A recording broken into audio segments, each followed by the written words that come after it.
Hello everyone, my name is Raj Kapadia and I am part of the Effort Day trading group. For this video, we will be looking at how to create an indicator using the MetaEditor MQL5 application. And we will also be using this great article that we found. It's an article on how to create an indicator, and this can be used to just follow along with this video just to make it easier. This video will be looking a more into more depth in terms of um, what tools are used and what necessary um, libraries and properties are used in order to actually make a simple indicator. So to start off with, let's look at what indicator we will be working with. It's the True Strength Index, or the TSI.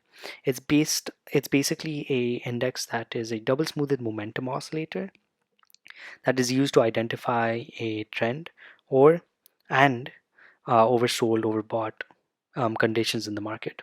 What I mean by double smoothed is that a moving average applied to the data is smoothed again with a second moving average. So you'll actually see what this means when you look at the formula itself.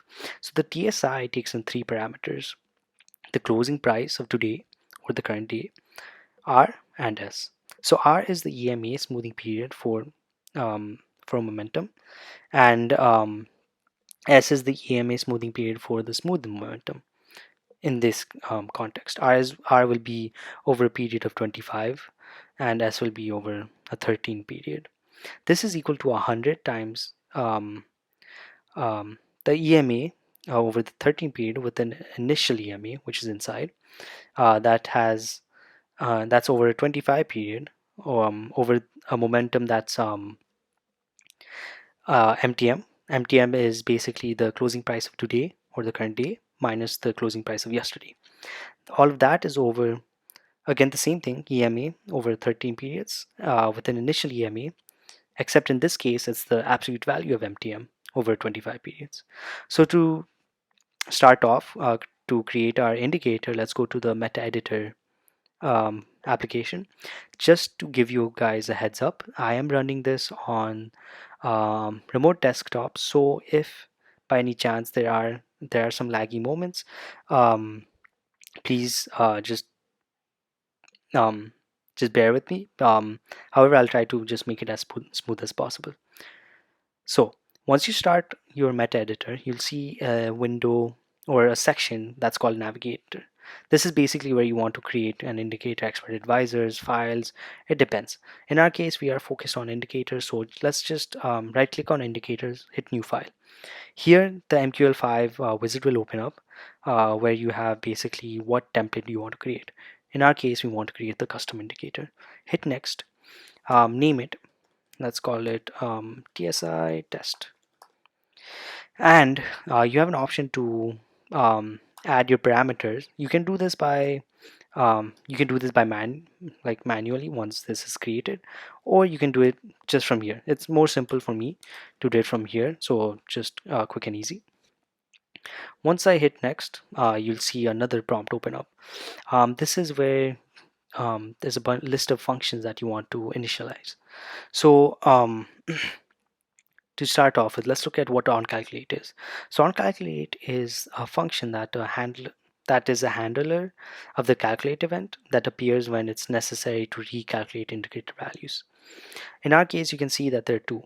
The first onCalculate is more focused on the different time series. So it's heavier calculation, more things to do with it, such as open, low, high, close prices, volumes, spread, period opening times.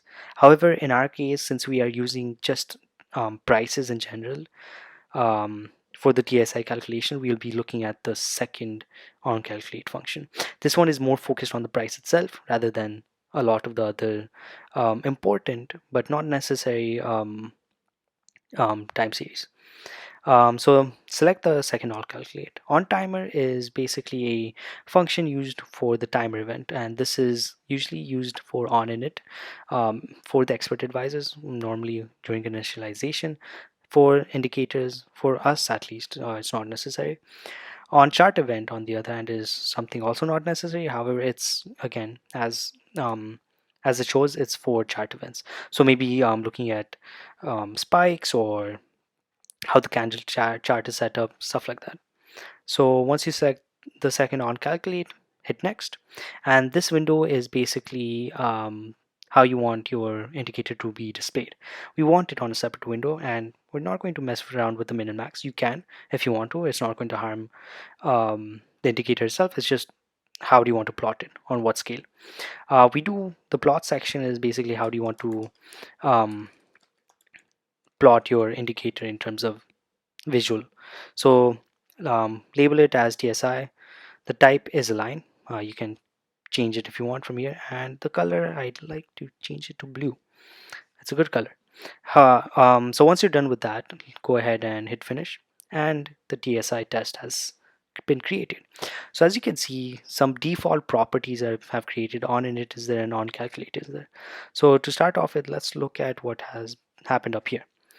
This is self-explanatory. These are basically the options that we selected. It's just being displayed here. We want it on a separate window. The number of buffers.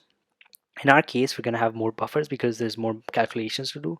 And buffers in general are just dynamic storage that we need. The number of plots. So in our case, we're just plotting one line. We don't need more lines. Um, the label, TSI, the type. Again, it can be histogram, some other. Um, the color, the type of line it is, solid, dotted, and the width. These are the parameters that we had chosen and the buffer that has been initialized.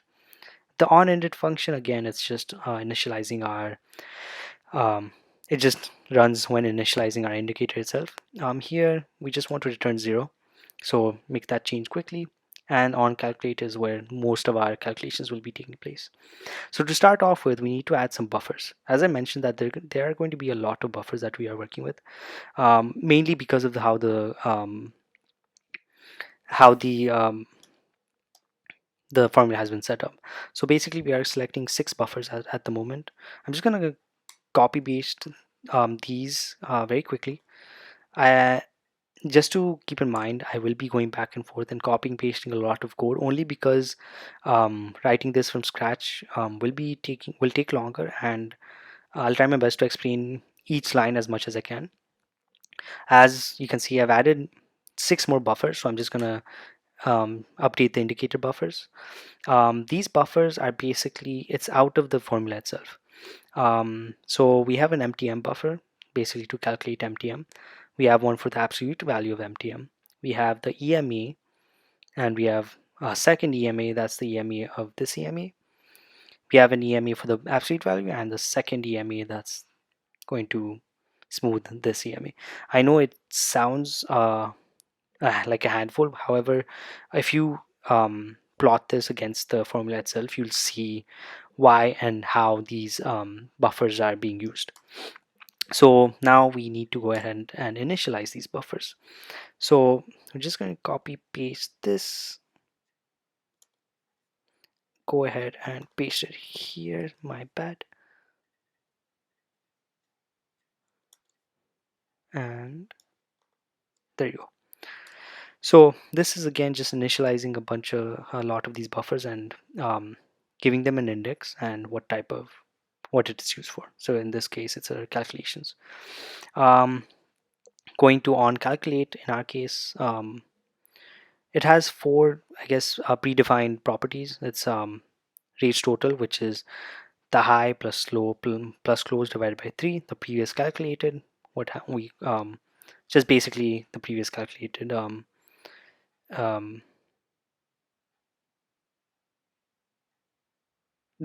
sorry, I blanked out for a second, but that's the previous calculated calculation. This is again just a type of, I wouldn't say pointer, but like start, begin, where you're starting from, and the price array that we will be working with. So to start off with, we're going to also include a library that's very important. It is the oh my, sorry. So I, because I'm working on a Mac, it has some issues with copy pasting at times. So bear with me with that. So this is the moving average library. It's basically used to It's basically used for the moving averages itself. So there are four types of moving averages: simple moving average, exponential moving average, smooth moving average, and linear weighted moving average. Within this library, there are 8 functions in total. There are 4 that just do a normal calculation of those, and there's 4 that work with a buffer. In our case, we're going to so the first group and the second group, we are going to work with the second group, and from that we are going to work very closely with the exponential ma on buffer function. This is where we want to actually use our buffer, work with the price array, and accordingly set the necessary parameters in terms of which what period we're using and where we're starting from.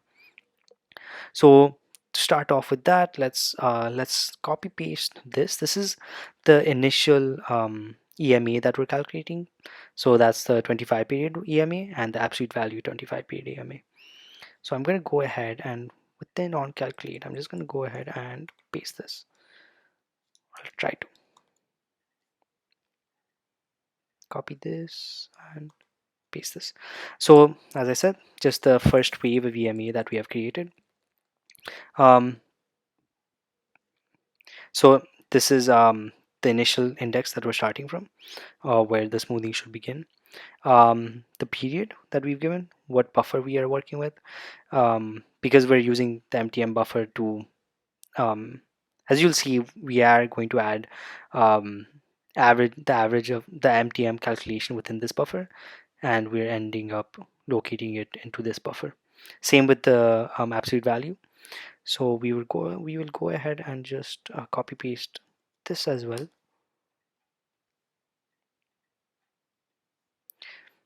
This is the second wave of EMA that we're working with, and this is the one that's going to be used to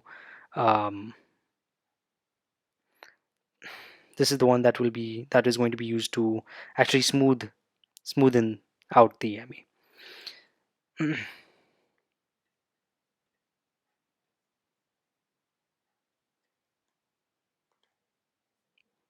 Sorry. Anyways, so same calculations are being made here as well. As you can see, it's taking in new starting. However, it's over a 13 period for the same, and it respectively puts it into the buffer as needed. Once that is done, we want to make sure that we have a I guess base cases approved. I mean, not approved out, but base cases taken care of. So, for example, right here, to start off, if it's the first call, then we want to make sure that um, we want to make sure that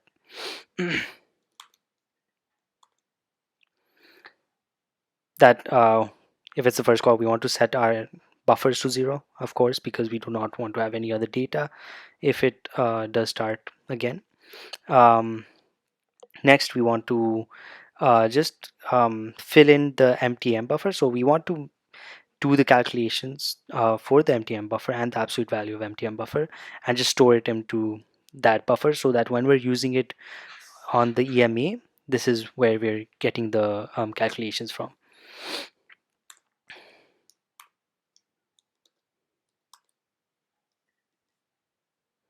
There you go. So we have a start. That's basically the start index, and it, as you go through the price array and do the calculation, it stores it within the buffer itself. The next thing we need, and this is by the end or near the end, is the final calculation that we're storing within the TSI buffer. Because again, like I said, we've broken this down into different parts or different sections to calculate all of this, and just to oh my god, just to have a better visualization of what is happening. You can see that we're using the absolute value buffer of the second EMA, and the EMA of the first, I mean the second EMA of the MTM buffer, so that when we're going through this loop, we're just, we're using the smoothed averages. I mean, the smoothed, the 13 period smoothed averages um, for the calculation itself. And we're finally just returning that rate. So again, um, there's one more thing. There's a few more things before we go ahead, but I already have a TSI indicator that we created before. I'm just going to switch to that just so that we don't have to copy paste much more. As you can see here in the on init, we have a few more, I guess, functions that we are using. These are mainly just initializing how and where not the indicator, but where the line starts. So the plot index set integer, this is just initializing where the drawing begins. As you can see, this is the value it's starting from. This is the name that's being assigned, or the label. um, this is the name that's being added to, oh no, this is the name that's being added to the window, since we have a separate window itself. This is the name added to the sub window, and this is the decimal points we are using.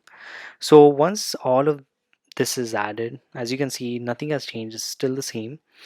We are going to go ahead and just hit compile. I will save this necessarily, and as you can see, there are 0 warnings, 0 errors. That's a good sign. Hit compile, and once that is it, just hit the green run button. This will open up the MQL5 application. As you can see, it's going to be like, this is a pop-up necessarily for what you want to do with the indicator that is going to be applied. As you can see, the inputs that have already been added, the parameter we're going to, do you want to work with the closing price, the typical price? In our case, we do have to work with the typical price. As you remember, the parameter we are using is the um, sorry, the parameter we are using is the rates total, which is the high plus low plus close over 3, as I mentioned before. And the colors, levels, I mean, not levels, but color is the other thing. Again, these things were the default things that we added. So once that is done, just hit OK, and you can see that the TSI has been plotted for us. It's plotted against the Euro to USD, and yeah, that is basically how you can create a quick and simple indicator. Here in the indicator window below, you see it's a 25 to 13, what is it called, the 25 to 13 TSI. So yeah, as I mentioned, the article itself is helpful. It does go, um, it does look into um, what TSI does and how the TSI was created. However, this just gave an overview of how you can start your indicator and what the basics of creating the indicator are. So that should be all. Thank you.